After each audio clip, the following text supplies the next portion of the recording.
ஓம் ஸ்ரீ குருபியோ நமக.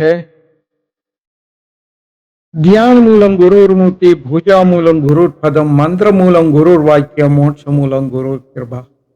ஓம் ஸ்ரீ முருகேஸ்வராய். எல்லாம் வல்ல குருவர்னாலே இன்றைய தினமும் சித்தர்களின் வரலாறை பார்க்கலாம். சமாதியாயிருக்கின்ற கோரக சித்தர், கதிர்காமத்திலே சமாதியாயிருக்கின்ற நாகசாது புரிவாவாக்கள், வண்ணார்பண்ணையில் சமாதியாயிருக்கின்ற கடையர் சுவாமிகள், மாத்தளையில் சமாதியாயிருக்கின்ற பரமகுரு சுவாமிகள், மட்டுமல்லாது கீரிமலையிலே சமாதியாயிருக்கின்ற குழந்தைகள் சுவாமிகள், இதுவரையில பார்த்த சித்தர்களின் வரலாறு. இந்த காணொளியில் நாம் பார்க்க இருப்பது சுண்ணாகத்து அம்மா என்று செல்லமாக அழைக்கப்பட்ட செல்லாச்சி அம்மையார். நாம் இந்த உடல் எடுத்தது இறைவன் மீது பக்தி செலுத்தி முக்தி இன்பம் பெறுதற் பொருட்டே. இதுதான் அவங்கட தாரக வாக்கியம். இதைத்தான் அடிக்கடி சொல்லுவாங்க பாரபக்தர். அப்படி வாழ்ந்த அம்மையார்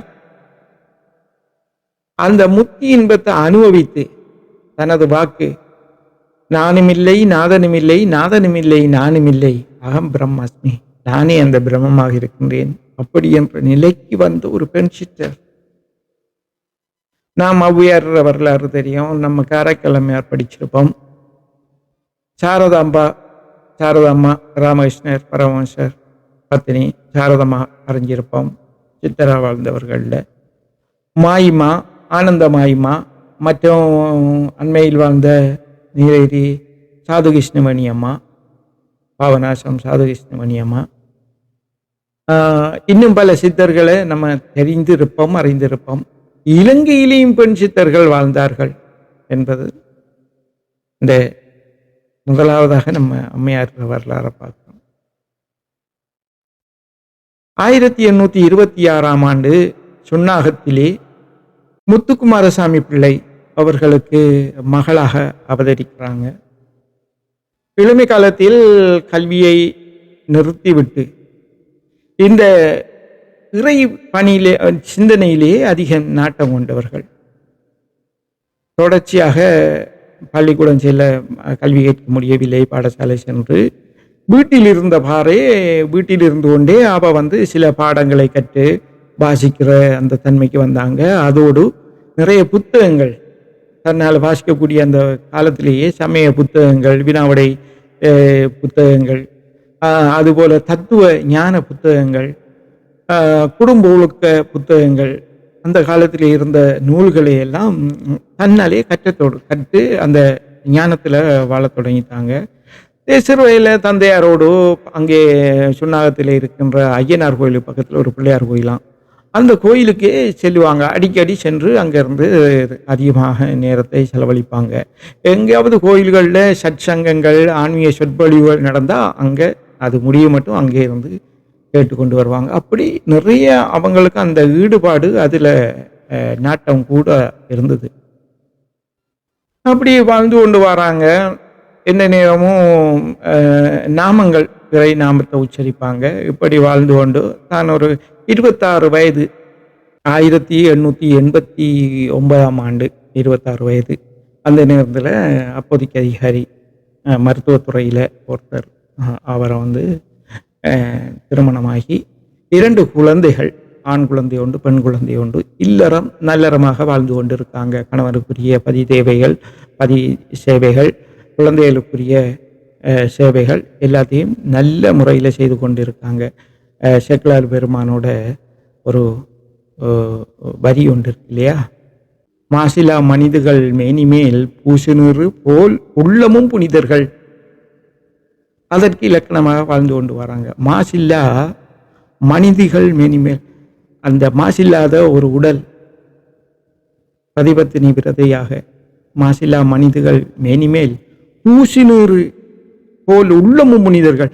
இந்த நீரை போல உள்ளமும் பெண்மையான புனிதராக அம்மையார் நல்லறப்ப வாழ்ந்து கொண்டு வராங்க.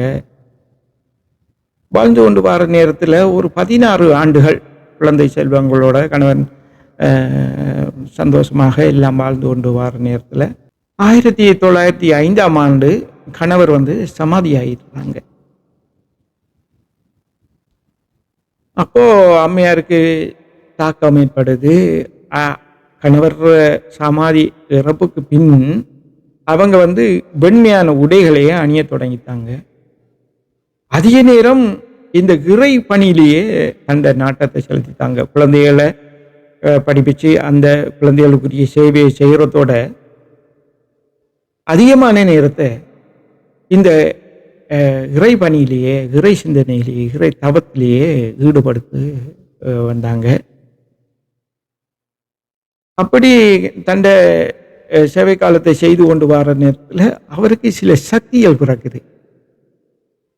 அவங்க அது சரி வரும் போண்டா அது சரி வந்துடும். பூதி அள்ளி பூசினாங்கன்னா நோய் நொடி கூட தீந்துடும். கஷ்டமண்டு வாராக்களுக்கு கிணத்துல தண்ணி அள்ளி குளிப்பாட்டி விட்டால் அவங்கள தோஷங்கள் நீங்கி வாழ்க்கை சிறப்படையும்.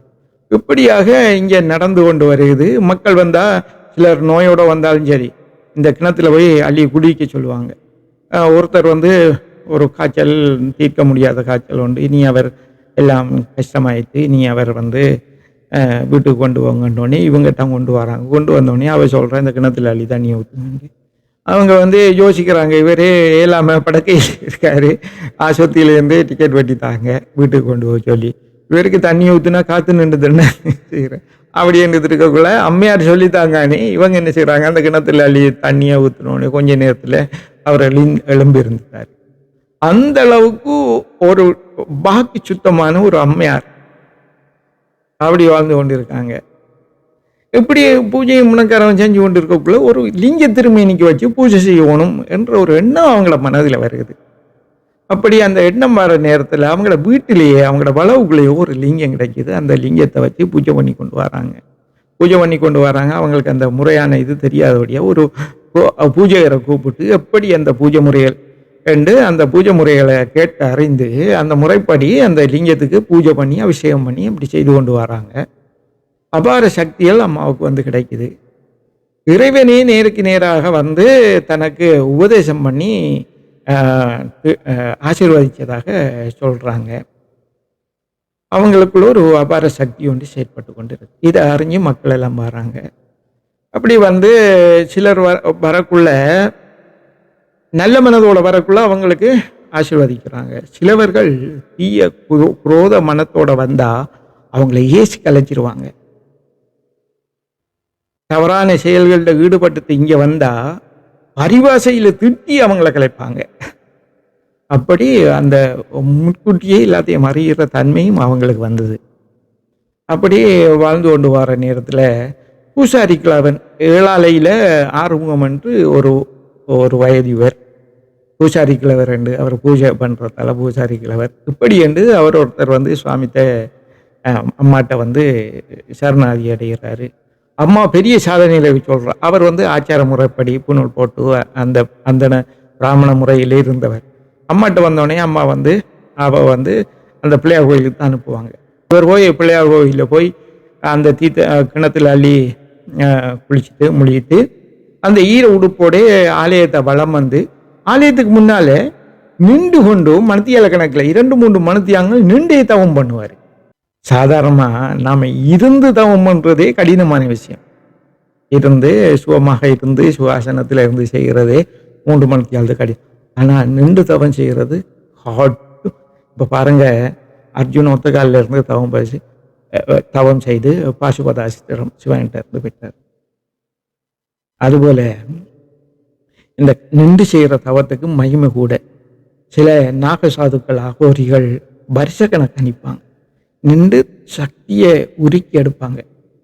அதாவது நம்ம ஆசிரமத்தில் நாங்கள் கொஞ்சம் தனியாகத்தான் இருக்கிறது, யாரும் இருக்க மாட்டாங்க. 7 மணிக்கு பிறகு குளிச்சுட்டு போய் ஒத்த காலில் நிற்பேன், யோகா படிக்க ஓடியாகி நிற்பேன். மற்ற இதுகளை அறிஞ்சி இதில் என்ன இருக்குன்றதை பார்க்குறதுக்காக அப்படி ஒத்த காலில் தவம் பண்ணியிருக்கேன்.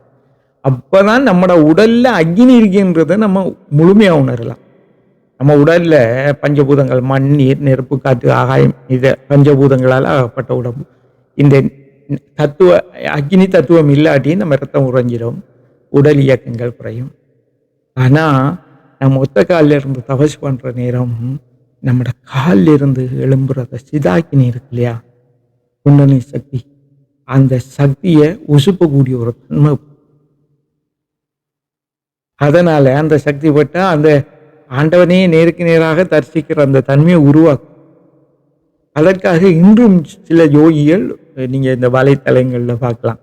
அப்படியே நின்று காலெல்லாம் பிதுங்கின மாதிரி அப்படியே ஊஞ்சல் மாதிரி போட்டு அதிலே தங்கி திருந்து இந்த பிரயாகராஜ் அதுலலாம் நான் பார்த்தேன். அங்கே இருக்கிற தவத்தை இங்கேயும் வந்திருந்து பிடிச்சைகளில் செய்வாங்க. இந்த அகோரிகள் நின்றபடியே நிற்பாங்க, பல் அந்த உஷ்ணத்தை தாங்கி கொண்டு. அப்படி ஒரு பெரிய ஒரு தவசி அது. அந்த தவசை இந்த பூசாரி கிழவருக்கு ஆறுமுக சுவாமியை செய்ய சொல்லி அம்மா கட்டளையிட்டு அவர் செய்து அதில் அவர் சக்திகள் பெற்று இருந்தார். நிறைய சக்திகள் எல்லாம் பெற்று இருக்கிற நேரத்தில் பிறகு அம்மா இவர் சமாதி ஆகிற காலம் வருது. அப்போ அம்மாவே சொல்லித்தாங்க, நீ 7 அழகி செல்லு, அங்கே வந்து சாந்தி அடையோம் நீ என்ன, வேறு 7 அழகி சென்று அங்கே அவர் சமாதி ஆயிட்டார். இப்படி ஆன்மீகவாதிகளையும் சந்திக்க வருவாங்க, சாதாரண மக்களையும் சந்திக்க வருவாங்க. அம்மையார் இது வந்து பரவி கொண்டிருக்கு. இந்த காலத்தில் ஜோர் சுவாமிகளும் அம்மையார்கிட்ட வந்து உபதேசங்கள் பெற்றி செல்றதாக சொல்லப்படுது. ஜோகர் சுவாமிகள் எந்த முடிவு எடுக்கிறாலும் அம்மாட்ட வந்து கேட்டு தான் போவாங்க. அம்மாவும் சில முடிவுகள் ஆன்மீக சம்பந்தமான பூஜை முறைகள் அது இதெல்லாம் வந்து ஜோகர் சுவாமியோடைய பகிர்ந்து கொள்வாங்க. ஜோகர் சுவாமி அம்மாவிட 9 வயது இளமை என்று அந்த கருத்து வரலாறுல சொல்லப்படுது. சின்ன வயதிலேயே அம்மையார்கிட்ட போய் உபதேசம் வாங்கினார். எப்படியெல்லாம் சக்தி பெற்று அம்மையாற்ற காலம் நடந்து கொண்டிருக்கு. ஒரு முறை ஒரு அசரீதி கேட்குது அம்மையாருக்கு, நீ செய்கிற மந்திர ஜபத்தை நிப்பாட்டு, பூஜை முறையில் நிப்பாட்டு கேட்குது. அசரீதி ஏண்டா நம்ம இந்த கதைக்கிற மாதிரி இருக்காது. நம்ம இந்த தரம் அந்த கைலாய யாத்திரை போகிற நேரம் திபெத்தில் கேரவுங்கன்ற ஒரு சிட்டியில் போனோம். அங்கே வந்து இந்த பழைய சாமான்கள் விற்கிற ஒரு கடை இருந்தது, பழைய ஆன்மீக சாமான். அதுக்குள்ளே போனோடனே ஒரு பால் மாதிரி இருந்தது, ஒரு பந்து மாதிரி. அதை இப்படி உசுக்குற நேரத்தில் உள்ளுக்கு ஒரு அதிர்வு ஒன்று கேட்கும், இருந்து ஒரு ஸ்ப்ரிங் அதிர்ற மாதிரி ஒரு அதிர்வு. இந்த அதிர்வு நான் கேட்டேன், அவன் விலை கடுமையாக சொன்னான். இப்போ சரி அந்த குளிக்கு பார்த்துட்டு அதை கொடுத்துட்டு வந்தது. இது ஏன்னு எனக்கு தெரியாது. பிறகு கைலாயத்தில் போய் நான் ஒரு அசரீதியை கேட்டேன். அது பெரிய கதை. அந்த அசரீதி ஒரு நாதம், அந்த நாதம் தான் இந்த பந்துக்குள்ளே இருந்தது. அப்படித்தான் இருக்கும். அது லேசில் அந்த கண்டுபிடிக்கல. ஆனால் எல்லாம் விளங்கும், அந்த நாதம் உச்சரிக்கிறது நம்மளுக்கு விளங்கும். ஆனால் அந்த குரலோ அந்த இதோ இருக்காது. ஒரு ஒலி நாதத்தில் அந்த அசரீதி ஒலிக்குது அம்மா இடகாதில், நீ இந்த ஜபத்தை நிப்பாட்டு அப்படின்னு. அம்மையார் இதை விடுறதுக்கு மனசு இல்லாமல் இவங்க வந்து அந்த பூஜையை தொடர்ந்து செய்து கொண்டு இருக்காங்க. அதே நேரத்தில் இவங்களை அண்டை ஒரு 6 மீட்டர் தூரத்துக்கு தூக்கி வீசி விடுது அந்த சக்தி. இப்போ அகத்தியர் பாடுறாரு, மனமதி செம்மையானால் மந்திரம் ஜபிக்க வேண்டாம், மனமதி செம்மையானால் வாசுவை உயர்த்த வேண்டாம், மனமதி செம்மையானால் வாசுவை நிறுத்த வேண்டாம், மனமதி செம்மையானால் மந்திரம் செம்மையாமே. அப்படி அகஸ்தியர் பாட்டு இருக்கு இல்லையா. அதுபோல அம்மையார் மனசு வந்து செம்மையாய்த்தான் அவங்களுக்கு உணர முடியல. அப்போ அவங்களுக்கு வந்து உத்தரவு வருது, நீ இதை நிப்பாட்டு. ஏண்டா ஒரு நிலைக்கு மேலே போனால் சமாதிக்கு கொண்டு போயிடும். சமாதியண்டா இறக்குற சமாதியில் கிளம்ப முடியாமல் அப்படியே தவத்தில் இருந்துருவாங்க. இவங்களோட கடமையில் இருக்கின்றபடியாக அவர் வந்து உத்தரவு கொடுக்குறாரு. அப்போ இவோக்கு அந்த இறைவனை குருத்தன்மையிலிருந்து கொடுத்தாலும் இவங்களால் அதை புரிஞ்சு கொள்ள முடியுதில்லை. அதால் தூக்கி வீசப்பட்டாங்க. தூக்கி வீசப்பட்ட அண்டையிலிருந்து அவங்க பெற்றிருந்த சக்தி எல்லாமே இழந்துட்டாங்க. அவங்க பெற்றிருந்த சக்தி எல்லாம். இப்போ கர்ணன் எப்படி பரசுராமத்தை இந்த வித்தையில கற்று தான் செய்த தவறினால அவை செயலிழக்க சொல்லி அந்த குரு உத்தரவிட்டாரோ, அதுபோல் கர்ணனுக்கு அது பயன்படாமல் போயிட்டு. ஏகலைவன் துரோணாச்சாரியார் பின்பத்தை வச்சே அவரோட உள்ள சக்திகள் எல்லாத்தையும் பெற்றிருந்தான். ஆனால் குரு நேரடியாக அந்த தரிசனம் அந்த உபதேசம் செய்து அந்த கலையை கற்றுக் கொடுக்காததால ஏகலைவனால அதை பயன்படுத்த முடியாமல் போயிட்டு குரு விடலை பெரியவர்களை வாங்கிக்க. அதுபோல அம்மையாரும் நிறைய சக்திகள் பெற்றிருந்தாங்க. குருத்தன்மையிலேயே இறைவன் அவருக்கு உபதேசித்தாலும் அதை அறியக்கூடிய தன்மை இல்லாதால அந்த எல்லா சக்தியும் இழக்கப்பட்டாங்க. அம்மையார் தூக்கி வீசப்பட்டு அவங்களோட சக்தியெல்லாம் இழந்துட்டாங்க. அதுக்கு பிறகு ஒரு தத்துவ ஞானியை தேடி வராரு 1914ஆம் ஆண்டு. அந்த ஞானி அம்மா அவர்களுக்கு உபதேசம் கொடுக்குறாங்க. உபதேசம் கொடுத்து சில ஞான சாதனைகளையும் சொல்லி கொடுக்குறாங்க. அதுதான் எந்த ஒரு ஆன்மீக சாதனைக்கும் ஒரு குரு நின்று அதை குருட்ட இருந்து கற்றுக்கொள்ளாட்டி அதை செயற்படுத்த முடியாது. ஏதோ ஒரு காலத்தில் அது தவறிடும். அதுபோல அம்மாட்ட இருந்து எல்லா சக்தியிலையும் இழந்தாங்க. பிறகு அந்த அத்வைத ஞானி 1914ஆம் ஆண்டு அவருக்கு ஒரு உபதேசம் கொடுத்து இந்த சாதனைகளை சொல்லி கொடுத்து அண்டையிலிருந்து தான் இந்த முழுமையான நிலையை அடங்கி சாதனைகளை செய்து கொண்டு வர திரும்ப விட்ட சாதனைகள் பலன் அந்த சக்திகள் எல்லாம் தன்னில் திரும்ப இணைஞ்சு கொள்ளுது. மகாசக்தி படைத்த ஒரு ஞானியாக மாறுறாங்க. அதுக்கு பிறகு இந்த ஆடம்பர மக்கள் அதை தேடி வர்றது அது இது எல்லாத்தையுமே தகர்த்து விட்றாங்க, நிப்பாட்டிடுறாங்க. நிப்பாட்டிட்டு சொல்றா, முதல்ல என்ன சொன்னா, நாம் இந்த மேனி எடுத்ததின் பொருட்டு இறைவன் மீது பக்தி செலுத்தி முக்தி இன்பம் பெறுவதற் பொருட்டே. அப்படித்தானே முதல் அவங்கள பாக்கியம். பிறகு அதை மாற்றி சொல்றாங்க, நானும் இல்லை நாதனும் இல்லை, நாதனும் இல்லை நானும் இல்லை. நான் ஒன்றுமில்லை, நாதன் அதுவும் இல்லை. சொல்லித்தாரே சிவவாக்கியார் பாடி இருக்கார் இல்லையா, என்ன சொல்றாரு? நட்டகல்லை சுத்தி 4 புஷ்பம் சாத்தியே முணுமுணன்று சொல்லும் மந்திர மேதடா. நட்டகல்லும் பேசுமோ நாதன் உள்ள இருக்கையிலே. அம்மா சொல்றா, நான் இல்லையேண்டா நாதனும் இல்லை, நாதன் இல்லையேண்டா நானும் இல்லை. அப்ப என்னுள்ள இருக்கிறார் நாதன் அப்படின்றத சொல்லாம சொல்றாவு. எப்படி இருந்த அம்மா இப்படி மாறிக்காவு குருட உபதேசத்தை பிறகு. அகம் பிரம்மஸ்மி, நானே அந்த பிரம்மம் அப்படின்ற நிலைக்கு வராங்க. அதுக்கு பிறகு அவங்கள சாதனைகள் எல்லாம் நல்ல தீவிரமாக நடந்து கொண்டு வருது. இப்ப தன்னை அறிந்தவன் தலைவனை உணர்ந்தான். பிறகு அவனுக்கு இங்க வேலை இல்லை. இந்த உடலை வச்சுதான் நம்ம இறைவனை அடைய முடியும். இந்த இறைவனை நம்ம கண்டு உணர்ந்து அடைகிற நிலையை கண்டுதுமெண்டா பிறகு இந்த உடல் தேவையில்லை. சித்திர பாடியிருக்காரு, மலை மேலிருந்து மாங்காப்பால் தின்பவனுக்கு தேங்காய்ப்பால் எதுக்கடி குதம்பாய். தேங்காதை பால், இந்த உடல் தேங்காத உடல் எதுக்கடி குதம்பாய் என்று இந்த குதம்பை சித்தர் ஒரு பாட்டில் வருது. அதுபோல இப்ப அம்மாவுக்கு மங்காப்பால் குடிக்கிறாங்க. மங்காத பால் இறைவனோட ஆனந்தம். மங்காப்பால் உண்பவனுக்கு தேங்காத இப்பால் எதுக்கடி குதம்பாய். தேங்காத இந்த உடம்பு எதுக்கு என்ற அந்த நிலைக்கு வராங்க. உணவை நிறுத்துறாங்க. உடலுக்குரிய ஆகாரத்தை நிறுத்திட்டு நீராகாரம் மட்டும் அருந்துறாங்க. நீராகாரத்தை அருந்தி கொண்டு தவநிலையிலே இருந்து கொண்டு 1929ஆம் ஆண்டு ஜனவரி மாதம் 18ஆம் தேதி அம்மையார் இறைவனடி சேர்ந்தாங்க.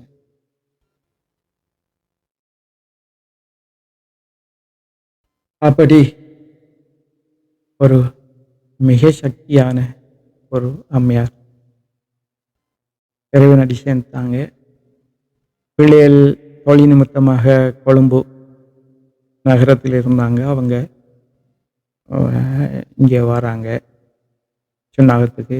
வார நேரத்தில் ஜோகர் சுவாமிகள் அந்த பிள்ளைகளை தங்களோட ஆசிரமத்துக்கு வர சொல்லி அவங்க சொல்கிறாங்க, ஒரு சித்தர் சமாதியாக முதல் தன்னை எப்படி சமாதி வைக்கணும்னு சொன்னால் மட்டும் சமாதி வைக்கணும்.